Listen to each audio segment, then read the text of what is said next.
الفاتحة إلى سيدنا محمد بن عبد العزيز المالباري وجميع شرح مؤلفات المحاسب وتلام جديهم عنهم وجميع العلماء والأولياء والصالحين ومؤلف الكتب النافعة من مشارق الأرض إلى مغربها وإلى أولياء هذه البلدة وعلماء وصلاحها ومن أمر هذا المصلى وهذه البقعة سابقا ولاحقا وإلى أرواح والدينا ومشايخنا ومن أحسن علينا وجميع المسلمين والمسلمات والمؤمنين والمؤمنات إن الله يغفر لهم ويرحمهم ويسلم الجنة ويدعو علينا وعلى المسلمين من بركاتهم وأسرارهم وأنوارهم وعلومهم ونفحاتهم في الدين والدنيا والآخرة وإلى حضرة النبي محمد صلى الله عليه وسلم الفاتحة.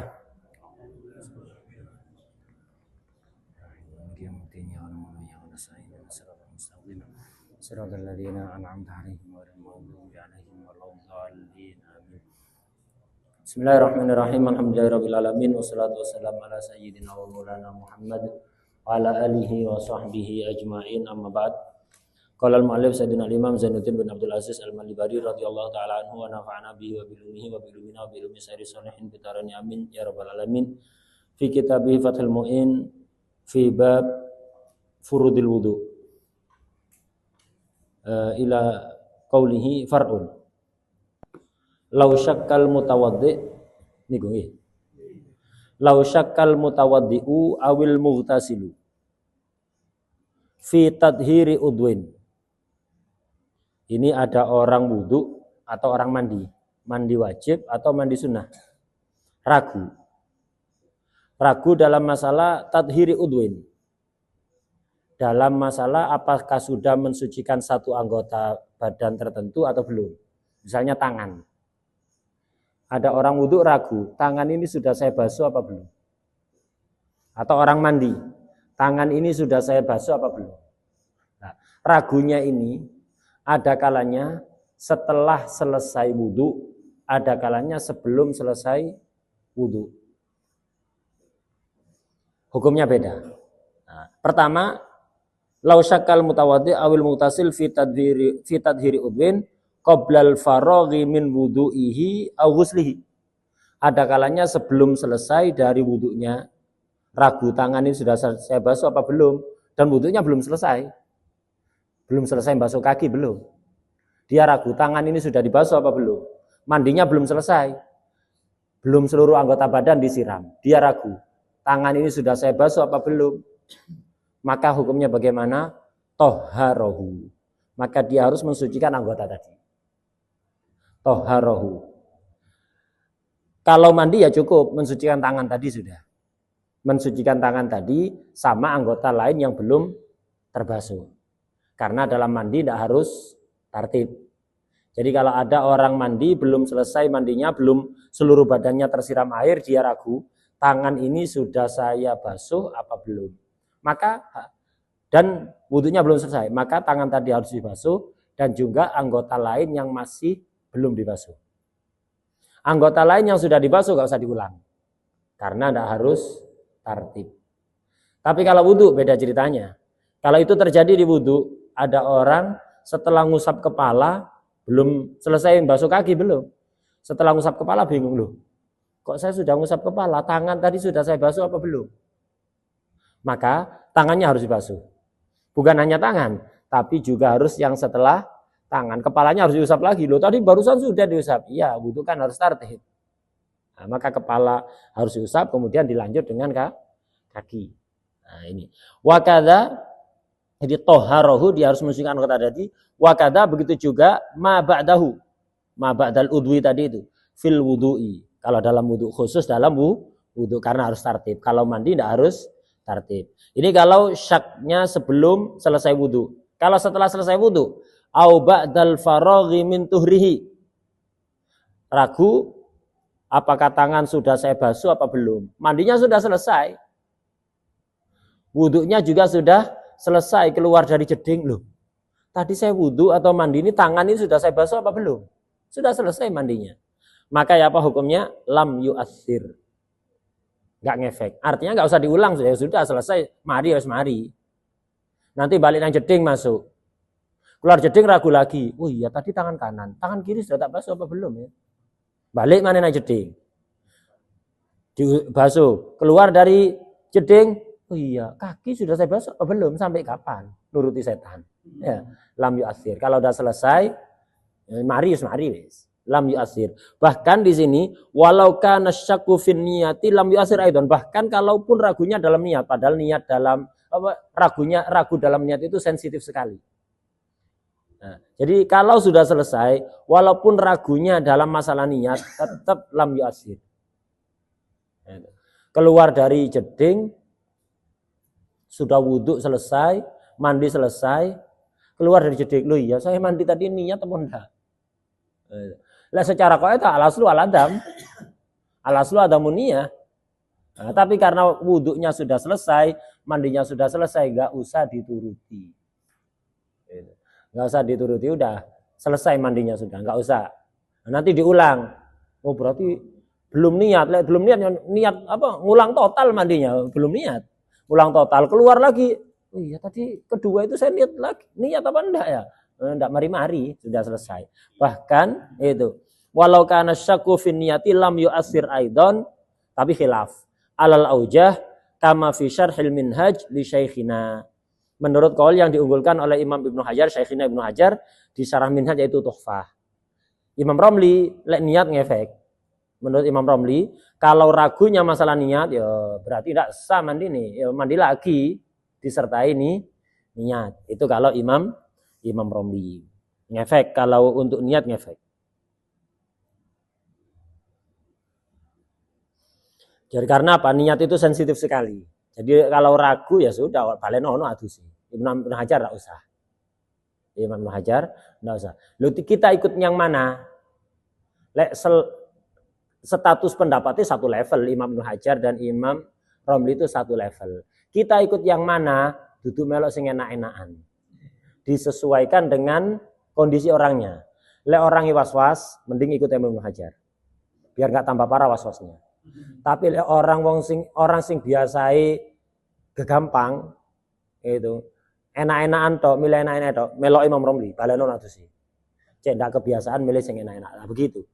Kita ngikuti kaul ulama itu walaupun ada khilaf, jangan saenake. Karena kalau saenake hakikatnya kita ikut nafsu, bukan ikut ulama. Ikut nafsu cuma dikai ibarat. Ya. Jadi dawuhne ulama gawe ngibarati nafsu. Sajane melok kepinginane ati nafsu. Cuma dikai ibarat cek ketok duwe dalil. Luwe bahaya itu. Ya. Luwe bahaya. Itu. Lek wong awam apa? Kalau orang awam melakukan kesalahan ndak duwe dalil, benekno rada gampang. Lek wong pinter ngikuti nafsu, duwe dalil ndak kena benekno. Aja ngono, opo ndek tuhfa ono ibarate.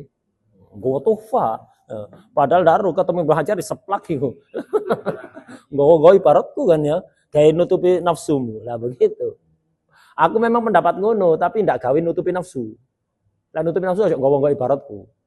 Nah, begitu. Diseplaki nang Imam Ibnu Hajar lah begitu. Jadi apa ngikuti pendapat ulama ketika terjadi khilaf itu jangan karena ngikuti nafsu. Tapi justru yang bertentangan dengan nafsu itu yang sampai ikuti. Jadi biasakan ngikuti pendapat yang tidak sesuai dengan nafsu kita. Cek enggak kebiasaan nuruti nafsu. Nuruti nafsu ibaratnya lagi seorang. Orang kalau pengikut nafsu tambah alim, tambah nuruti nafsu, tambah kuat nafsu nih, tambah ado dari pangeran. Hatinya atos. Kenapa? Termasuk yang menyebabkan hati keras itu sebagaimana di Zubat itu adalah nuruti nafsu fasyahwatun nafsi ma'adzunubi mujibadani qaswatal qulubi.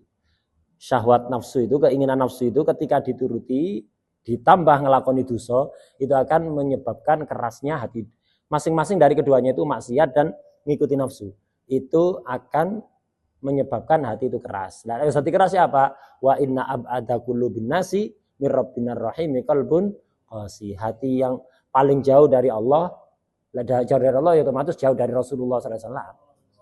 Masih sampean duwe jamiah cinta Rasul, hubur Rasul apa namanya lah. Masih nang dindi sholawatan ngene-ngene. Tapi lek atine keras ya jauh dari Rasulullah sallallahu alaihi wasallam ya. Karena itu jangan biasakan nuruti nafsu. Apalagi nuruti nafsu dikai ibarat. Terus ngaku wae. Nuruti nafsu ngaku. Pertama ngaku dhisik. Cek rumangsa duwe penyakit, akhirnya wong lek rumangsa duwe penyakit siap untuk diobati. Orang rumangsa sehat, ndak kira gelem diobati. Masih dokter spesialis sing diobati ndak kira gelem. Aku sehat kok. Nah begitu. Pertama rumangsa dhisik. Lek keliru. Nah, itu. Jadi intinya jangan ngikutin nafsu. Jadi ini yang diikuti mana ini? Imam Ibnu Hajar atau Imam Romli? Lek orang was-was. Orang was-was itu senengane ngangel-ngangel dhewe. Ngangel-ngangel awake dhewe. Maka ikutlah Imam Ibnu Hajar yang mempermudah. Kalau orang itu biasa gegampang, ikutlah pendapat Imam Romli yang efek tadi baleni lah begitu. Udah. Ini tadi pendapat Imam Ibnu Hajar ini. Pokok kalau ragunya belum selesai, harus diulang. Kalau ragunya sudah selesai, nggak usah dihiraukan. Mutlak. Ini menurut Imam Ibnu Hajar. Tapi ada dawuh Imam Ibnu Hajar di Tuhfah yang sepertinya bertentangan dengan konsep ini. Rodok bertentangan, bukan bertentangan total. Agak bertentangan. Kenapa? Begini. Waqala fihi, ay fi syarhil minhaj. Waqala syekhuna. Imam Ibnu Hajar berkata di kitab Syarah Minhaj tadi di Tuhfah, apa perkataan beliau? Qiyasu ma ya'ti. Secara kias, kalau dikiaskan kepada keterangan yang akan datang. Keterangan apa? Fisyakki ba'dal Fatihah. Di bab sholat. Ini kan bab wudu. Dawuhnya Imam Ibnu Hajar di bab wudu ya seperti tadi itu. Kalau syaknya sebelum selesai, maka diulang. Yang diragukan itu. Kalau belum selesai. Kalau sudah selesai, maka tidak usah dihiraukan. Mutlak. Itu di bab wudu. Tapi di bab sholat, ketika pembahasan Fatihah, ba'dal Fatihah itu nanti ada pemilahan. Ada pemilahan. Nanti di bab Fatihah itu ada keterangan seperti ini. Ada orang setelah berdiri baca Fatihah, ruku. Nah, setelah ruku kan berarti usai Fatihah kan ya? Usai Fatihah lah. Pas ruku itu dia ragu. Saya tadi baca Fatihah apa belum? Lek jenenge wis ruku, berarti selesai apa belum? Selesai kan? Mestinya kalau disamakan dengan bab wudu, mestinya kan kalau sudah ruku, ragu saya baca Fatihah atau enggak tadi. Enggak usah dihiraukan, lanjut. Enggak usah balik berdiri untuk baca Fatihah lah. Ternyata di pembahasan Fatihah, Imam Ibnu Hajar enggak semutlak itu, mentafsil. Mentafsil. Apa tafsilnya? Ketika rukuk dia ragu, Fatihah apa belum? Kalau ragunya antara saya sudah baca apa belum, berarti belum. Maka harus balik berdiri baca Fatihah. Bertentangan enggak dengan keterangan di wudu? Bertentangan kan mestinya enggak usah dirau, harus sudah selesai kok. Sudah rukuk berarti selesai Fatihah. Ada orang ragu. Kalau ragunya itu modele apakah saya sudah baca Fatihah apa belum? Berarti belum. Harus balik berdiri baca Fatihah. Tapi kalau ragunya enggak begitu. Tadi saya Fatihah itu lengkap berapa ayat? Tuh 7 plus bismillah ya. Tadi saya baca Fatihah lengkap 7 ayat atau 6 ayat. Jadi ragunya bukan antara baca Fatihah atau belum. Lengkap atau tidak. Nah, kalau seperti itu kalau sudah ruku sudah tidak usah diraukan. Lek wis ruku wis lengkap. Mosok ati ruku belum lengkap. Nah, ada tafsir. Itu di bab Fatihah. Ada orang ruku, setelah ruku ragu saya Fatihah apa belum? Jawabannya tafsil. Kalau ragu dalam Fatihah, setelah ruku ragu dalam Fatihah. Hukumnya apa? Tafsil. Kalau ragunya model apakah saya sudah Fatihah atau belum? Berarti belum. Harus balik berdiri baca Fatihah. Kalau model ragunya apakah saya tadi ingat baca Fatihah tapi lengkap atau tidak? Lengkap atau kurang? Berarti lengkap. Jelas ya? Nah, ini di bab Fatihah. Mestinya kalau wudhu dikiaskan Fatihah tafsil apa enggak? Tafsil. Mestinya di dalam wudhu tafsil juga. Mestinya di dalam wudhu tafsil juga. Apa tafsilnya? Kalau ada orang ngusap kepala. Tadi kan ngusap kepala. Berarti belum selesai wudhu kan ya? Tapi tangan kan berarti mestinya selesai. Tadi kan ketika ngusap kepala kemudian orang ini ragu. Saya tadi basuh tangan apa belum? Apa tadi hukumnya? Harus ngulangi basuhan tangan. Mestinya lah dikiaskan pada Fatihah, tidak mutlak begitu ya tafsil. Kalau ragunya setelah ngusap kepala dia ragu. Apakah tadi saya yang basuh tangan atau belum? Berarti belum. Harus basuh tangan. Tapi kalau ragunya begini, setelah ngusap kepala dia ragu.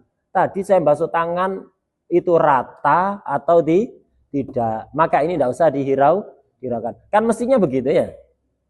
Lah kok iso beda?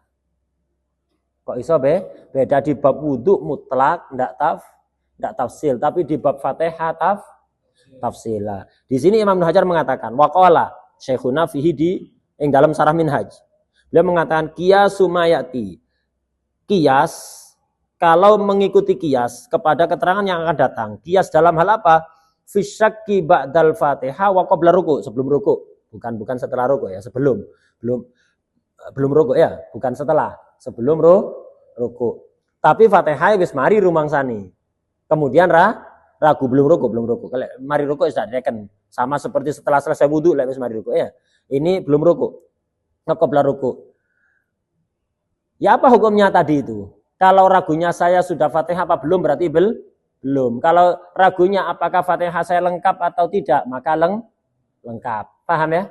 Itu. Mestinya kalau dikiaskan ke situ, dalam bab wudu hukumnya begini, annahu setune wong atau setune kelakuan. Iku lau syakka sapa wong ba'da udwin setelah anggota badan. Setelah tangan ngusap kepala sekarang ya. Itu.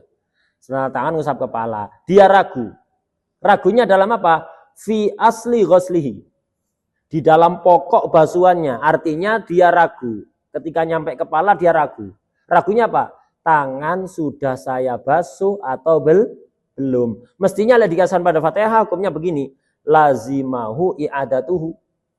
Maka basuhan tangan harus diulang. Kalau aslul ghusli, artinya ragunya antara sudah saya basuh atau belum. Secara total ragunya. Sudah atau belum secara total. Maka berarti belum. Tapi au ba'dihi ataf ke fi asli ghuslihi. Kalau tadi syak fi asli ghuslihi lazimau i'adatu. Tapi kalau au ba'dihi utawa ing dalam sebagiane udwi atau ghusli, bukan fi asli tapi fi ba'di sebagiannya tok. Artinya ketika nyampe kepala dia meragukan basuhan tangan. Apakah basuhan tangan tadi itu sudah rata atau baru sebagian lah. Kalau begitu lam talzamhu. Tidak wajib lam talzam mongko ora wajib apa iadah. Nah itu hu ing wong. Maka ndak harus iadah. Mestinya begini dalam bab wudu. Karena di Fatihah tafsil, mestinya dalam wudu juga tafsil. Nah, akhirnya Imam Ibnu Hajar mencoba. Jadi dawune ulama itu di bab wudu mutlak, di Fatihah tafsil. Imam Ibnu Hajar kemudian mengarahkan, maka fal yuhmal, mongko becik dan emper akan diarahkan. Kalamuhum al-awwal. Maka hendaknya dawuhnya ulama yang awal bahas Fatihah apa bahas wudu? Bahas wudu. Di wudu mutlak apa tafsil tadi? Mutlak. Fatihah tafsil. Maka hendaknya kata Ibnu Hajar, ini Ibnu Hajar mencoba memadukan dua masalah mirip tapi hukumnya beda. Kata Ibnu Hajar, ya enggak beda ini. Artinya apa? Kemutlakan di wudu harus diikutkan tafsil di Fatihah.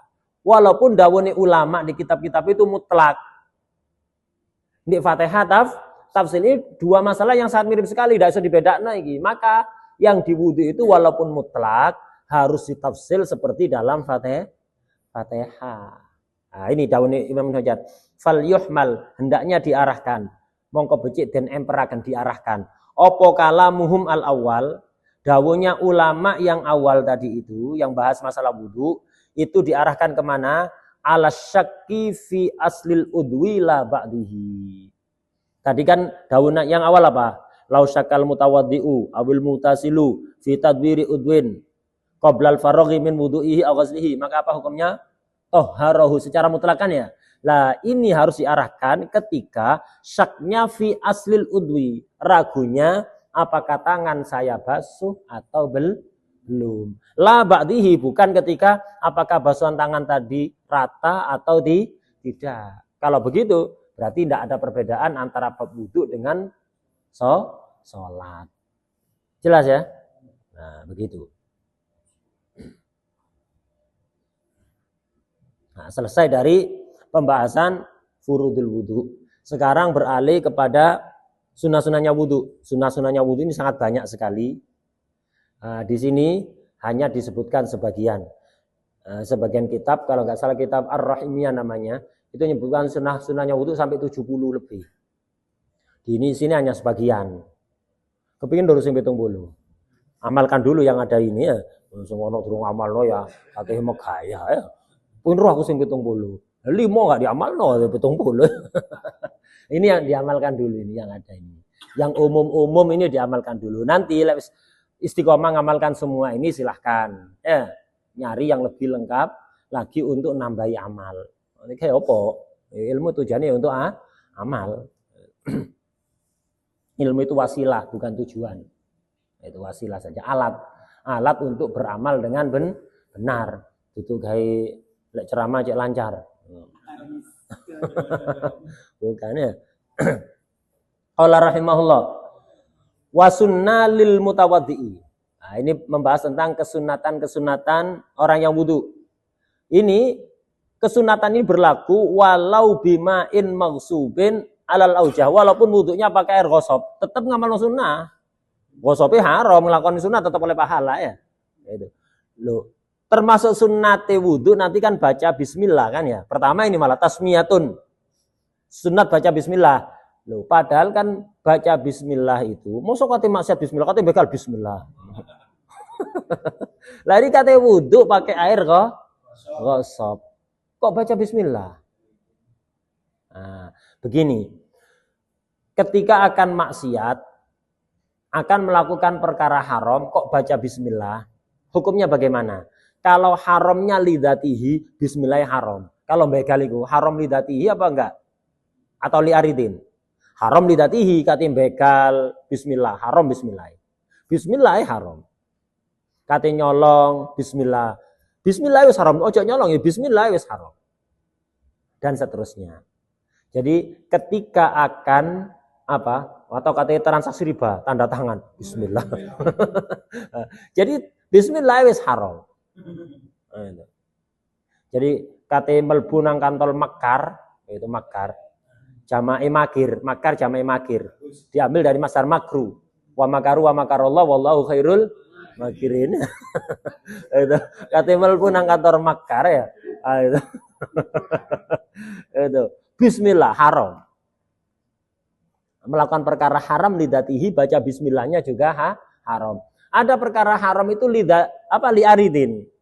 Bukan lidati, perbuatannya tidak haram. Kayak wudu pakai air ghosab. Sing haram wudunya apa ghosabnya? Ghosabnya bukan wudunya, wudunya ibadah. Lah ini bismillah akan wudu, tapi pakai air ghosab tetap sunat bismillah. Kenapa? Bismillah untuk wudu. Wudu itu ibadah. Bukan haram, sing haram ghosabi. Dan antara ghosab sampai wudu tidak saling terikat. Buktinya untuk ghosab air itu tidak harus digunakan wudu. Masih sampean ombek nonang petik ya ghosab, sampean minum sendiri ya ghosab. Sampean tahan tok ndak dipakai apapun ya tetap ghosab. Jadi antara wudu dengan air ghosab, sing haram bukan wudunya. Karena wudunya ndak haram, tetap sunat baca bismillah. Gitu. Wa sunnah lil mutawaddi. Orang yang wudu walau bima'in maghsubin alau walaupun pakai air ghosab itu disunatkan tasmiyatun awalahu. Di awalnya sunat baca bismillah. Ai awalal wudu. Kenapa? Lilit tibai, mengikuti baginda Rasulullah sallallahu alaihi wasallam. Wa aqalluha bismillah, wa akmaluha bismillahirrahmanirrahim. Minimalnya bismillah. Maksimalnya bismillahirrahmanirrahim. Enggak usah ditambah-tambahin, enggak kapiin. Bismillahirrahmanirrahim malikil qudus salamul mukmin.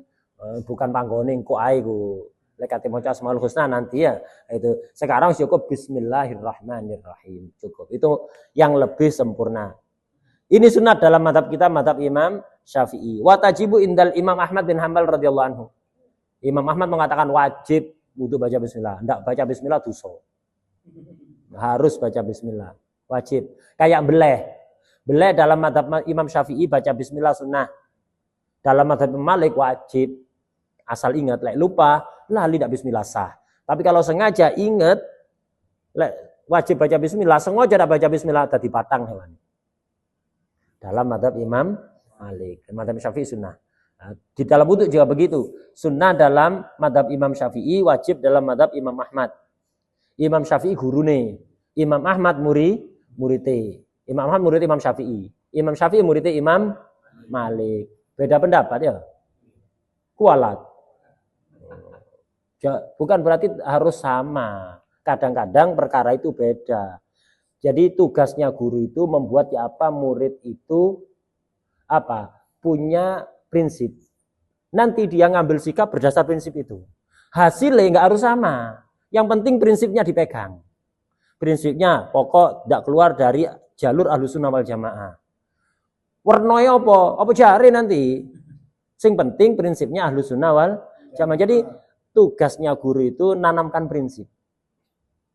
Lah ya apa caranya? Anak ini nanti murid ini punya prinsip dalam hidupnya, itu punya prinsip. Kata ngomong pakai prinsip, duduk ngikuti hawa nafsu. Mau ngambil langkah pakai prinsip, bukan ngikuti hawa nafsu, dan dalam segalanya. Mau melangkah pakai prinsip, bukan ngikuti hawa nafsu. Itu lah nanti dari prinsip ini menghasilkan warna apa lah, itu tidak harus sama itu. Kualat tuh. Mudah. Ya. Nah, itu. Jadi seperti itu. Itu tarbiyah masyayikh seperti itu. Imam Syafi'i banyak sekali beda sama Imam Malik. Imam Ahmad banyak sekali beda sama Imam Syafi'i. Tapi semuanya pakai prinsip. Pokok prinsipnya memahami Al-Quran dan hadis. Hasil pemahamannya beda, tidak ada urusan. Yang penting jangan meninggalkan Quran dan hadis. Pemahamannya seperti apa? Apa cari? Ya, lah begitu. Tidak harus sama. Kualat. Loh, orang alim itu warasatul anbiya. Pemimpin Nabi Muhammad SAW. Nabi Muhammad apa? Rahmatan lil alamin, bukan kualatan lil alamin. Ya, nah begitu. Jadi yang penting pakai prinsip. Nah, seperti itu. Ini mumpung pas hole Mbah Maimun Zubair radhiyallahu anhu wa nafa'ana bi dzikrin amin. Mbah Maimun Zubair ini dipuji oleh Suyusri sebagai kibarul aulia. Bukan hanya wali, tapi pentolane wali, termasuk pembesarnya para wali, kata Syekh Yusri Mesir. Nah, Habib Abdullah Muhdar pernah memuji beliau juga. Di antara cara tarbiyahnya Mbah Maimun. Yang di antara yang dipuji oleh Habib Abdullah Muhdar, cara tarbiyahnya Mbah Maimun. Bahkan kepada putranya. Jadi Mbah Maimun itu menanamkan prinsip. Jadi putra-putranya, santri-santrinya dikasih prinsip ini kamu pegang. Engkau penerapannya seperti apa bentuknya? Beliau tidak maidu-maidu.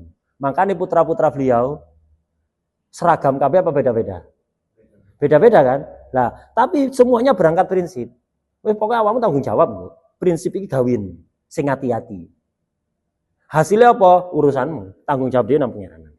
Nah, begitu. Itu dipuji sama Habib Abdullah. Begitu tarbiyahnya ulama salaf, kata Habib Abdullah begitu. Jadi anak murid itu dikasih prinsip, kasih dasar prinsip.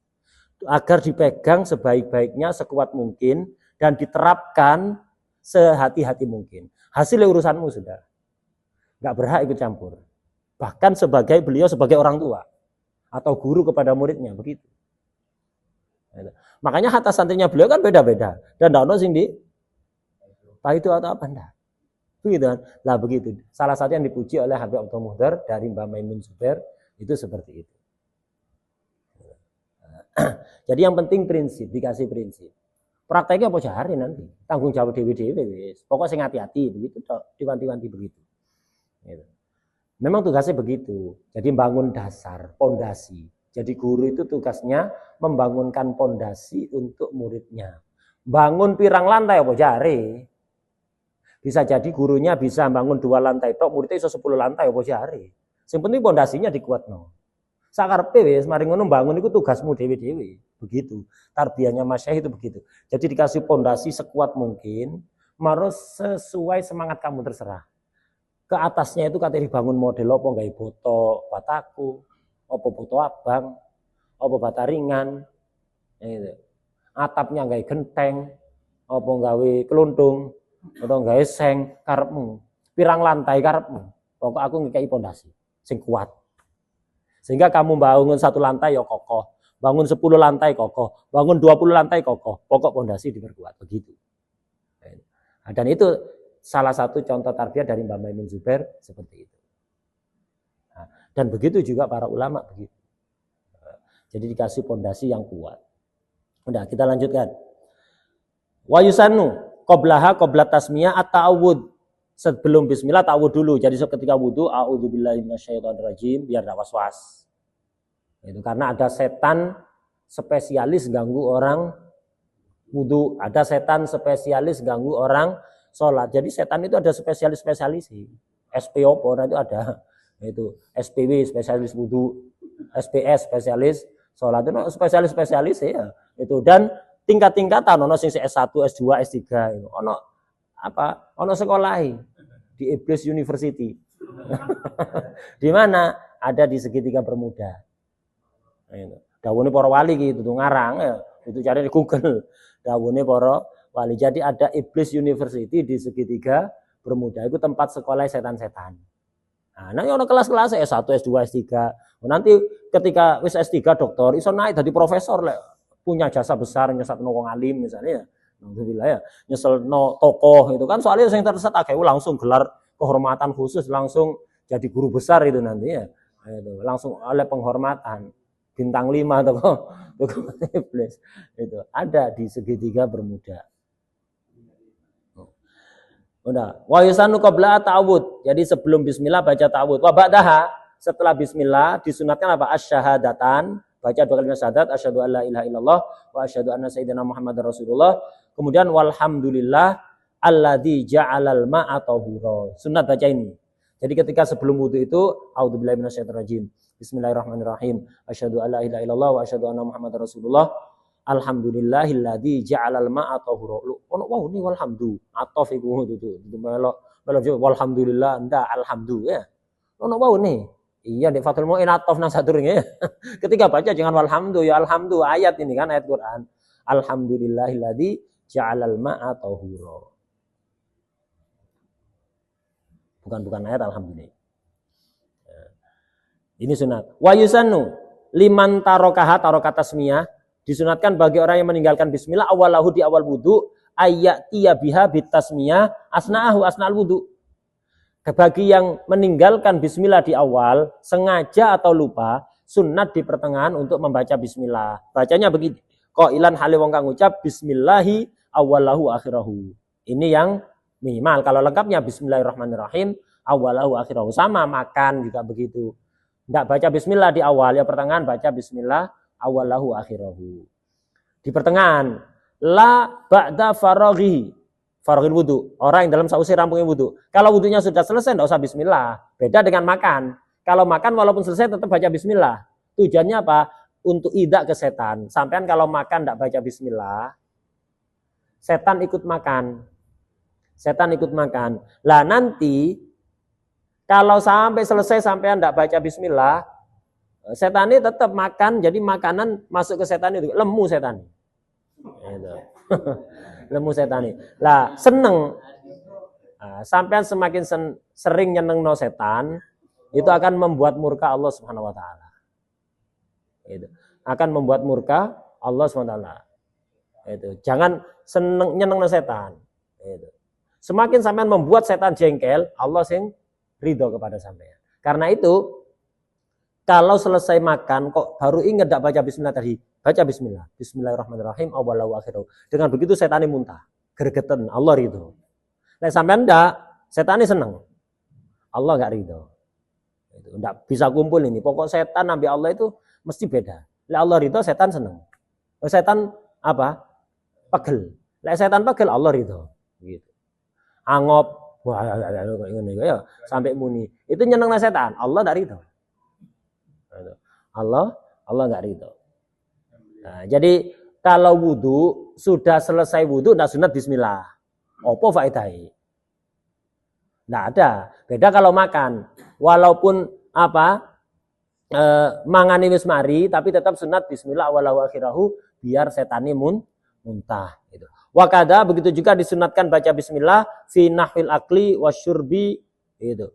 Wa ta'lifi wasyarbi, akli wasyarbi, aklu makannya, syarbu minumnya. Kalau uklu makanannya, syurbu minumannya begitu. Fi nahwil akli wasyarbi, wa ta'lifi wal iktihali. Begitu juga disunatkan bismillah ketika makan, minum, kati ngarang, bismillah gitu. Al-iktihal, celaan, bismillah.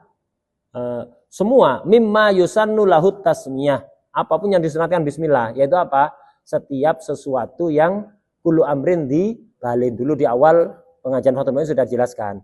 Yang sunat baca bismillah itu perkara yang penting. Ya, perkara yang penting, bukan haram lidatihi, bukan makruh lidatihi, bukan pula safasiful umur, perkara mubah tapi sepele. HP asalnya di sini dipindah ke sini. Ono fadilah khusus dah. Enggak ada. Jadi HP di sini dipindah ke sini, tak sunat baca bismillah.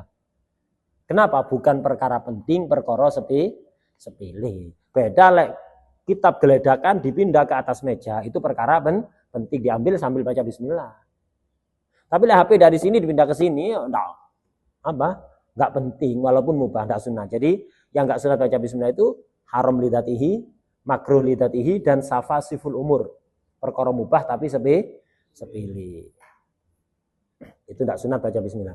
Jadi semua yang disunatkan baca bismillah itu perkara penting. Itu ya sunat baca bismillah di awal. Kalau lupa sunat di pertengahan ditambahi awalahu wa akhirahu. Tadi kalau wudhu tadi, jika sudah selesai belum baca bismillah, enggak sunat bismillah. Kapan dianggap selesai wudhu? Khilaf ulama. Jadi dianggap selesai wudhu itu menurut Imam Romli ya setelah selesai af'alul wudhu. Af'al wudhu terakhir apa? Basuh kaki. Selesai basuh kaki, sudah selesai wudhu, sudah bismillah. Walaupun tersisa ada kesunatan wudhu kan, baca doa itu kan. Asyhadu an la ilaha illallah wa asyhadu anna muhammadan abduhu rasulullah wa ja'alni minat tawwabin wa ja'alni minal mutatahhirin wa ja'alni min ibadikal sholihin. Kan ada. Enggak, itu enggak dianggap rangkaian wudhu, itu sunat memang setelah wudhu, tapi bukan af'alul wudhu. Jadi kata Imam Romli, kalau sudah selesai basuh kaki, berarti wudhunya selesai, tidak sunat bismillah. Itu pandangan Imam Romli. Tapi menurut Imam Az-Zayyadi,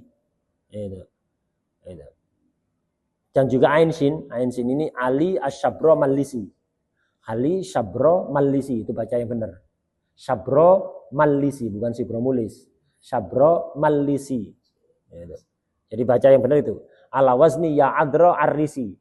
Asy-Syabro Mallisi. Lamnya tasdid. Syabro Mallisi. Jadi Imam Az-Zayyadi dan Ain Shin, Ali Asy-Syabro Mallisi, itu beliau mengatakan, dikatakan selesai itu, lek wis dzikir-dzikir selesai semua, walaupun sudah basuh kaki, lek belum membaca doa setelah wudu. Kemudian setelah wudu itu disunatkan membaca Inna anzalnahu fi lailatul qadar, surat Al-Ikhlas ya. Itu sunat. Nah, maka selama itu belum selesai semua, berarti ya durung mari. Misalnya sudah basuh kaki tapi belum doa, yo sunat baca bismillah. Ini berarti dianggap pertengahannya sunat bismillahirrahmanirrahim awalahu akhirahu, baru setelah itu baca doa setelah wudu. Jadi ada khilafnya. Menurut Imam Romli, selesai wudu itu dengan basuh kaki. Kata Imam Az-Zayyadi dan Ain Shin, setelah selesai semua kesunatan-kesunatan wudu termasuk zikir setelah wudu.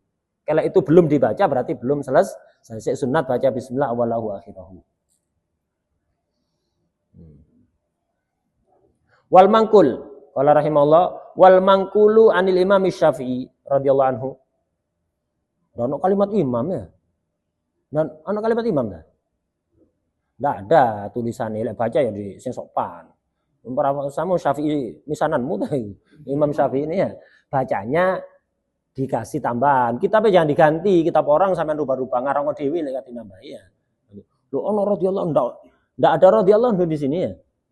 Nah, itu sampean baca ditambahi radhiyallahu anhu atau rahimahullah atau qaddasallahu sirrahu dan seterusnya. Ditambahi begitu walaupun di kitabnya ndak ono. Jangan ditambahi di kitabnya, bacanya begitu untuk menjaga adab. Nah, itu. Kitabnya jangan dirubah ngarang dhewe lek katanya.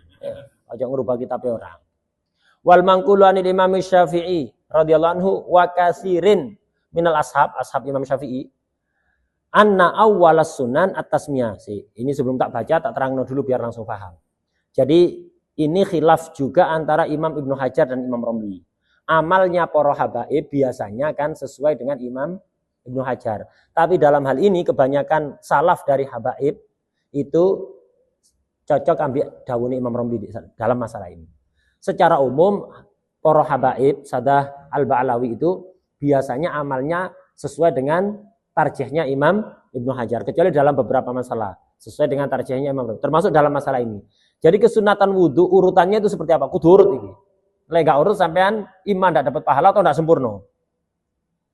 Kesunatan wudhu itu kalau Imam Ibnu Hajar pertama kali itu bareng antara 3. Cuci tangan, badannya melakukan kesunatan cuci tangan, lisannya melakukan kesunatan baca bismillah, hatinya melakukan kesunatan niat, bukan niat wudhu, niat melakukan sunnah-sunnah wudhu. Jadi pertama kali begini, kalau Imam Ibnu Hajar buka keran langsung Bismillahirrahmanirrahim, Bismillahirrahmanirrahim, Bismillahirrahmanirrahim. Di hati waktu itu niat apa? Bukan niat fardhu wudhu, niat ngamalkan sunnah-sunnah wudhu.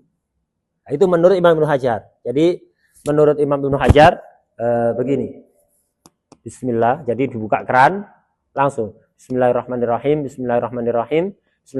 Bismillahnya 3 kali, cuci tangannya 3 kali, niat melakukan sunat dalam hati juga 3 kali, taslis sunat minimal 1 kali, tapi sunat 3 kali. Setelah itu baru siwakan, itu siwakan. Cukup 1 kali, tapi afdal 3 kali. Setelah itu kumur, setelah itu nyesep banyu irung. Ini muktamadnya Imam Ibnu Hajar. Berarti siwakannya dilakukan setelah niat apa enggak tadi? Setelah niat kan ya? Karena dilakukan setelah niat, enggak perlu niat lagi, cukup niat di awal tadi itu. Jadi ketika basuh tangan dalam hati mengucapkan niat dalam hati saya niat melakukan sunnah-sunnah wudhu. Udah, cukup sudah. Ketika cuci tangan itu niatnya. Siwakan enggak usah niat lagi, kumur enggak usah niat lagi. Masukkan air ke dalam hidung, nggak usah niat lagi, sudah cukup. Ini muktamadnya Imam Ibnu Hajar. Kalau Imam Romli enggak, dan ini yang lebih banyak diamalkan oleh habaib dari dulu, dari para salafnya. Kalau Imam Romli pertama kali bukan cuci tangan, bukan bismillah, tapi siwakan. Nah, lek niat melakukan sunnah wudhu tetap bareng dengan cuci tangan tadi itu. Jadi cuci tangan setelah siwakan kalau Imam. Jadi bedanya di situ. Imam Ibnu Hajar cuci tangan dulu, bismillah, baru siwakan. Imam Romli enggak siwakan dulu, baru setelah siwakan bismillah dan cuci tangan niat. Nah, jadi ketika siwakan, berarti siwakannya sebelum niat apa sesudah? Sebelumnya. Karena sebelum sampai harus niat sendiri nih. Untuk siwakan niat sendiri. Kalau tidak diniati ya oleh bersihnya untuk, tapi tidak oleh sunnah. Jadi ketika siwakan niat ngamalkan sunnah. Jadi siwakan dulu. Ini kalau Imam Romli. Tidak boleh di masjid ya. Ini masjid sing depan ini. Hati-hati. Siwakan kemudian ono serabut diduno di Masjid Haram. Ya. Itu tidak boleh. Ada ono kayak sakmu ini ya. Itu kok umbahan kelam ini. Nah, jadi siwakan dulu. Itu. Jadi siwakan dulu. Setelah siwakan baru cuci tangan, bismillah, dan niat dalam hati ya. Itu Imam Romli. Jadi niatnya ada 2 ketika siwakan niat. Dan ada bismillahnya sendiri. Bismillahnya siwakan ya. Bismillah siwakan. Sunat. Itu. Karena bismillah wudhu. Nah, bismillah sambil cuci tangan, sambil niat dalam hati, itu bismillah wudhu. Setelah itu berkumur dan memasukkan air ke dalam hidung. Kudu urut kayak ngono. Ima ikut caranya Imam Ibnu Hajar, ima ikut caranya Imam Romli. Lek ndak urut, maka sampean pahalanya ndak sempurna. Sing duduk wayahe iku ndak oleh ganjaran. Misalnya nggak urut ya, moro-moro kumur. Moro-moro kumur. Nah, sing durung wayahe ndak oleh ganjaran itu nanti. Khilaf, ya apa? Apakah berarti kalau kumur berarti kan kumur ini Berarti ada pendapat mengatakan kalau langsung kumur, berarti kesunatan-kesunatan yang sebelum kumur hilang kabeh. Walaupun sampai lakoni tidak ada ganjaran Marion, wis hilang. Ada yang mengatakan enggak, kalau kumur kemudian cuci tangan kan sebelum kumur kan ya. Maka cuci tangannya yang dianggap. Kumur yang pertama tadi enggak dianggap, mulai durung wayahe. Balen ngono maring ngono kumur ya. Nah, begitu. Jadi kudu urut kayak tadi. Ya apa? Imam Ibnu Hajar cuci tangan, bismillah, niat secara bersamaan, siwakan, kemudian berkumur dan memasukkan air ke dalam hidung, kemudian mengeluarkannya. Imam Romli tidak, siwakan dulu, kemudian cuci tangan, bismillah dan niat, kemudian berkumur dan memasukkan air ke dalam hidung. Kudu ngono urutane. Nah, amalnya para habaib lebih banyak yang di sini ngamalkan yang versi Imam Romli. Padahal secara umum biasanya mereka lebih biasanya ngamalkan sesuai tarjihnya Imam Ibnu Hajar. Mereka lebih condong ke Imam Ibnu Hajar karena apa? Ada beberapa alasan. Gitu. Beberapa alasan. Di antara alasan yang disebutkan adalah Imam Ibnu Hajar dan Imam Romli itu sama-sama mahabbah ke Ahlul Bait. Tapi Ibnu Hajar lebih besar mahabbahnya. Ahlul Bait itu mahabbahnya lebih. Imam Romli ya mahabbah. Orang Mesir Imam Romli. Ibnu Hajar juga Mesir. Mesir itu dari dulu sampai kapanpun itu dapat bisyarah akan menjadi muhibbin Ahlul Bait. Luar biasa memang mahabbah ke Ahlul Bait itu orang Mesir itu walaupun dijajah Inggris, dijajah opo, sembarang ono ya dipengaruhi komunis segala macam, ndak ngefek blas. Mahabbah ke Ahlul Bait itu tetap. Nah, jadi sama-sama mahabbah dua-duanya, tapi Imam Hajar lebih menonjol, lebih besar mahabbahnya. Kemudian Imam Hajar lebih pakar dalam bidang usul fikih. Ya podo ahline, tapi Imam Hajar lebih pakar di dalam usul fikih. Ada lagi yang ketiga, sebabnya saya lupa. Ada 3 sebabnya kenapa Sada Al-Ba'lawi itu lebih condong kepada Imam Hajar. Mahabbah ke Ahlul Baitnya lebih besar, kemudian kepakaran dalam usul lebih. Juga yang ketiga, lupa, ada di kalamnya Habib Alwi bin Syihab itu ada. Ada 3. Udah, itu kesimpulannya. Lah ini diterangkan ini. Wal mangkul, jadi yang dinukil, pendapat yang dinukil dari Imam Syafi'i dan banyak ashab Imam Syafi'i, anna awwala sunan at-tasmiyah. Kesunatan pertama itu baca bismillah bersamaan dengan cuci tangan dan niat. Ini berarti pendapat siapa ini? Yang ditarjih siapa ini? Imam Ibnu Hajar. Wabilan kelawan pendapat ini, anna awwala sunan at-tasmiyah jazamal Imamun Nawawi fil Majmu' wa ghairihi. Ini juga yang ditarjih oleh Imam Nawawi dalam kitab Majmu' dan lain-lainnya. Dan ini juga yang ditarjih kemudian oleh Imam Ibnu Hajar. Bukan mereka mengikuti Imam Ibnu Hajar. Imam Ibnu Hajar tahun 900. Imam Romli tahun 600. Imam Syafi'i 204 wafatnya ya.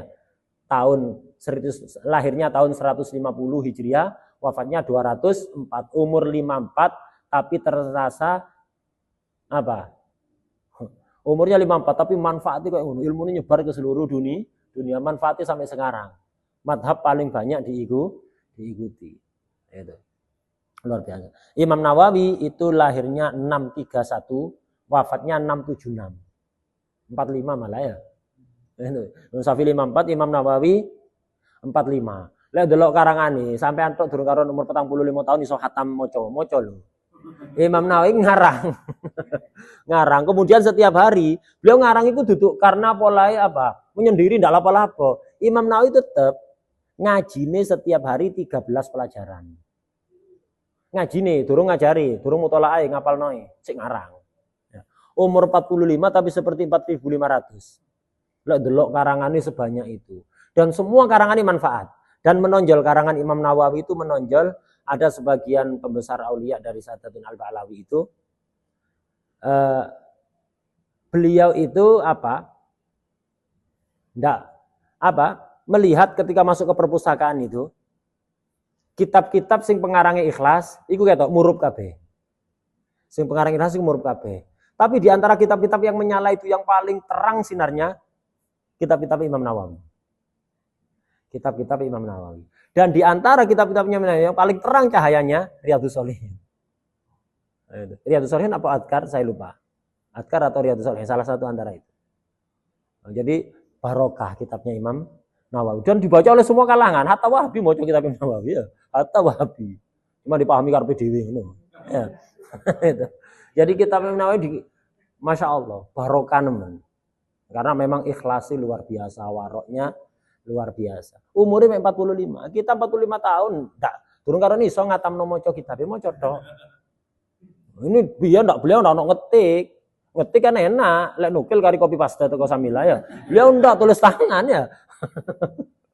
Tulis tangan. Nah seperti itu, mutolaai kapan? Nulisnya kapan? Barokah waktunya. Orang itu kalau barokah, waktu singkat bisa melakukan perkara banyak. Itu duduk karomah, barokah. Barokah waktu itu tidak kudu wali. Pokok orang itu istiqomah, ngamalkan apapun sesuai jadwal. Itu diantara penyebab itu barokah. Jadi like, kepingin kita itu barokah, waktu singkat banyak yang dilakukan, itu like, kegiatan itu dijadwal. Mari subuh saya ini baca Quran. Ojo sak kober-kober dak kober. Kadang mari subuh, kadang waktu duha, kadang mari duhur, kadang asar, kadang enggak belas akhirnya itu. Rutinkan, pokok mari subuh waktu saya baca Quran. Terserah sampean sesuai ini salah satu contoh aja. Waya mutola'ah, pokok saya mari isya waktu ini mutola'ah. Masih kepingin liane ndak mutola'ah. Nah, begitu. Ojo sak kober-kobre. Lah sak kober-kobre kenceng mutola'ah ya mutola'ah. Engko kenceng maca Quran maca Quran, kenceng sholawat. Itu ndak berkah itu. Oleh ndak akeh. Tapi nek dijadwal iso kelakon kabeh dan tambah lama, tambah cepet sehingga waktu yang tersisa itu banyak. Sehingga iso nambahi aktivitas lain. Barokah. Itu dengan cara begitu. Ndak kudu wali. Ndak kudu wali. Atau wong biasa yang bukan wali, asal dengan cara itu, usahanya itu bisa berkah. Nanti tambah lama tambah berkah, tambah berkah. Syukur dengan dijadwal itu. Lek karomah ya kayak Imam Abdurrahman Segaf itu. Sehari siang hatam Quran 4 kali, malam hatam Quran 4 kali. Itu bukan karomah, walaupun beliau pembesar aulia, tapi itu bukan karomah itu. Itu hanya barokatul waqt. Lek karomah ya ping petang ewu hatame. Itu ping papat, ping petang ewu. Seperti cerita ada dulu itu ada khotib. Jadi wong khutbah itu ya orang soleh, tukang khutbah. Itu pernah janggal dalam pikirannya. Ya opo sih tuntune barokah waktu. Wong biyen kok iso kaya ngono. Umure singkat tapi ngelakoni perkara wakeh. Akhirnya ditarim ini, khotib ditarim zaman dulu. Akhirnya beliau ini ketika akan khutbah, kebiasaan ini mlebu jeding dhisik. Jadi ketika sudah azan, masuk jeding, ya toharo dan yang lain-lain, pakai pakaiannya, ganti pakaiannya, kemudian keluar khutbah. Nah ini begitu, ketika akan khutbah, ya adzan niku. Masuk jeding. Nah, di sana itu ada istilah jabia, jeding tapi jeglong di bawah kayak kolam, bukan jeding di atas kayak ini, di atas permukaan tanah, tapi menisor kayak kolam. Nah, jadi adus nyilem, setiap hari dikuras, ditarim, istilah disebut jabia begitu. Jadi dia persiapan mau khutbah masuk ke jeding jabia, mandi di situ nyilem. Nah, di situ terjadi keajaiban. Memberikan jawaban atas janggalnya dia. Kok iso barokah waktu singkat ngelakuin perkara akeh. Akhirnya dia ketika itu nyilem di kolam, keluar di laut, di pantai. Keluar di pantai. Dan aneh kan ya? Ada yang lebih aneh lagi. Dia melihat dia itu berubah jadi perempuan. Berubah jadi perempuan. Akhirnya apa? Nah, jadi perempuan terdampar ada di pantai begitu. Nah waktu itu di tak pantai ada raja bersama pasukannya. Jadi kaget prajurit itu menemukan ada perempuan terdaftar sangat cantik ada di pantai. Jadi prajurit itu iki ndak ono sing berhak menikahi ini kecuali raja. Dikono raja. Raja ada perempuan terdampar di pantai. Itu cantik. Akhirnya raja tertarik dinikahi. Padahal khotib tadi itu berubah jadi perempuannya. Itu menikah sampai punya anak berapa? Itu kan pirang tahun berarti kan ya. Itu. Kemudian suatu ketika dia diajak rekreasi sama raja ke pantai. Mandi di pantai, nyilem nang laut, metu-metu dek jeding mangiku. Balik lanang maneh. Ya. Balik lanang maneh. Metu, jamaah masih ada di masjid, nunggu khutbah ya. Loh, padahal mek pirang menit kan ya. Ini sampai dua anak berumah tangga sebarang ono ya. Itu. Nah, itu. Kemudian dia khutbah rumangsa wis suwe deh. Sepurane ya aku kesuwen nang jeding. Enggak, dongaren sampe cepet biasa suwe ya. Iki dongaren cepet. Jadi heran ya, Bu. Oh, iki barokah waktu itu ya. Barokah. Jadi waktu singkat yang mestinya itu bertahun-tahun hanya dijalani mungkin 5 atau 10 menit ya. Mari ngono dia selamat tahun sing ro iki. Tahun sing ro ya. Dia itu mengalami nyata, duduk mimpi itu, mengalaminya nyata. Akhirnya apa? Dia itu suatu ketika hadir pengajiannya Habaib, Abdul Habaib. Abdul Habaib. Waktu itu diterangno masalah bab nikah waktu itu. Nah, dia datang di situ. Ada salah satu santri sing nanya, Habib, ketika menikah itu melakukan hubungan, sing lebih merasakan enaknya itu suami atau istri? Sing lebih merasakan enaknya itu siapa? Suami atau istri? Habib tadi kasaf, takono khotib biru. Takono khotib biru. Isu nak ya tebe, kok seru. Dah ada sing weruh ya. Itu iki sing weruh kita kok iki. Itu barokatul wakat. Bagaimana caranya? Kegiatan itu dijadwal. Ojo diijol-ijol. Waya baca Quran jangan dibuat mutolaah, waya mutolaah jangan dibuat baca Quran. Waya sholawat begitu. Diatur. Iku biasanya terlaksana semua dan banyak sisa waktu. Tapi lah sampai anda, kenceng Quran ya Quran, kenceng kitab ya kitab, kenceng apa ngapalno ya ngapalno.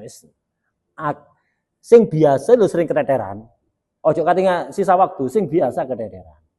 Nah, begitu. Dan yang paling banyak menyebabkan keteteran buka status itu. Itu. Masuk sampai ngantuk karo kate maca ndak kitab ndak kuat di sana. Maca Quran ndak kuat. Sengarolas sini buka status. Ndak krasa moro-moro setengah loro ya. Itu. Mau maca Quran ada pirang juz iku. Itu. Paling ngerusak waktu ya itu. Buka status, tahu scroll ndak mari-mari. Itu. Buka status. Delok komen, ngomentari, maru buka Facebook, maru nang TikTok, pindah-pindah ndak mari-mari ya. Itu. Lompat-lompat kono-kono. Nah, itu. Jadi apa maneh golongane wong-wong sing gak ono sing ngobraki ya. Nah, itu. Golongane wong-wong sing durung ono sing ngobraki ya. Gitu. Allah yu'inuhum ya. Allah yu'inuhum ya. Allah yuzawijuhum zaujatan salihah ta'i'a qanita itu muhibbah wa mahbubah indallah wa inda Rasulullah sallallahu alaihi wasallam. Wa bi sirri asrarul Fatihah. Bismillahirrahmanirrahim.